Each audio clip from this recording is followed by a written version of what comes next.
we've talked a bit of economy today. We've talked what happens in business in the run-up to an election. But there's a whole lot of other economic activity going around. And I'll tell you what, the feedback we got yesterday from Pierre van Heerden, the newly appointed Grocery Commissioner, on the weetbix war that has broken out between the warehouse and sanitarium.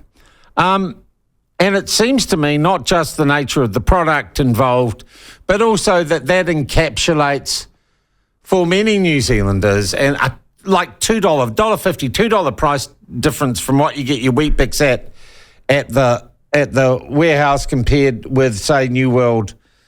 And I think that's why it's a story people are so vitally interested in. We're joined now to discuss what it's really all about and what it might say about our society and our commercial settings by New Zealand Initiative economist and commentator Eric Crampton. Eric, lovely to see you again. How are you? Have we got Eric? We got an audio? Yeah, I'm here. Yeah, we got you audio-wise. Fantastic. Eric, firstly, are you a weetbix guy? Are your kids weetbix kids? Less than they used to be. They used to have contests to see which of them could eat more of them at one go. You look like a toasted granola muesli kind of guy to me. Sometimes, or yogurt, or bacon and eggs on the weekend. Quinoa for breakfast. Anyway. Look, no, I don't do that. Okay. But weetbix are a staple, a real staple for New Zealand families. And I think this story really cuts through all, if you like, cuts through all the noise around what's happening in supermarkets and do you think it gets to the issue of what the concerns are? Not really. It's really hard to tell externally what's going on in that one. In one state of the world, maybe there's something anti-competitive going on where the one or the other of the big supermarkets is leaning on a supplier to muscle out the warehouse. Alternatively, it could be that there are supply restrictions and the supermarkets have better contracts with their core suppliers. So you can totally imagine either of them being the case. I'd put more money on the better contracting one being the option, because that's how you get the one way that the warehouse could have cheaper prices is if they don't have ironclad contracts guaranteeing supply no matter what, right? I don't know what the contracts look like, but we shouldn't rule that out as an option. That is a wonderful comment and a wonderful reply, because it's got me thinking. And I guess the problem is one of perception.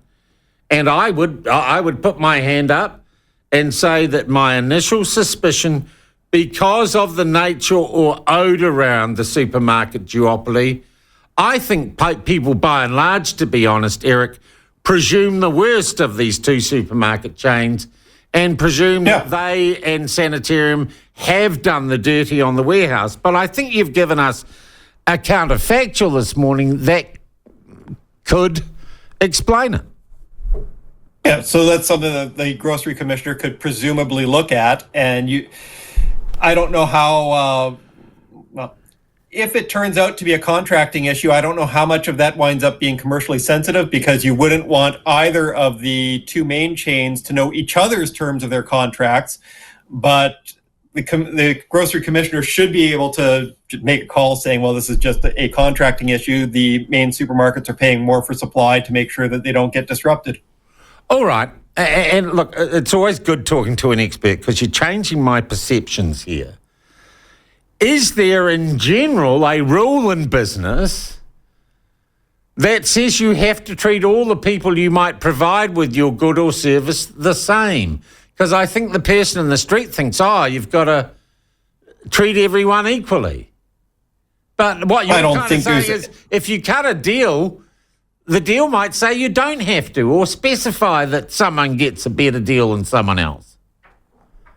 Well, it'd be outright pernicious if there were a requirement that everybody had to be treated identically equal, regardless of the terms of the contract, right? So you might strike a deal with your builder saying, well, I'm happy to pay a little bit less for my home reno, knowing that you can push me out 6 months if something else comes up, right? Mm-hmm. You could imagine that deal coming up.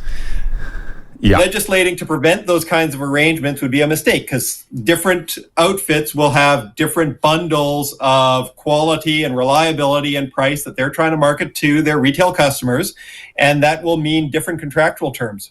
Wow. Okay.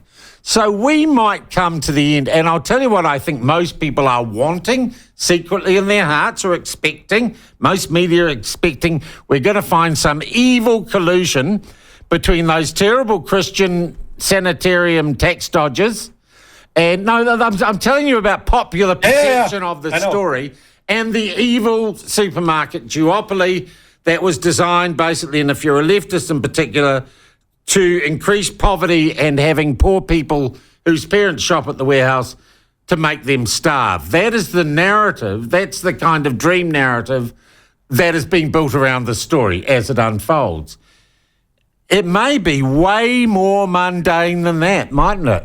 That the warehouse had a crap deal with sanitarium.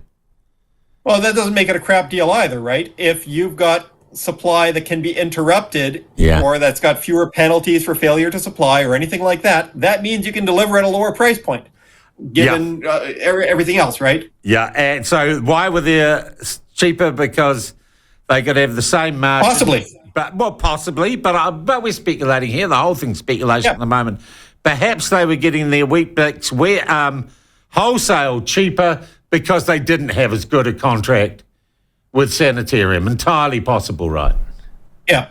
And here cheaper would mean cheaper than they otherwise would have had, not necessarily cheaper than is supplied to the supermarkets, because, again, the volumes will be different and all of the terms are going to be different, right? Okay. It's just trade-offs within any contract.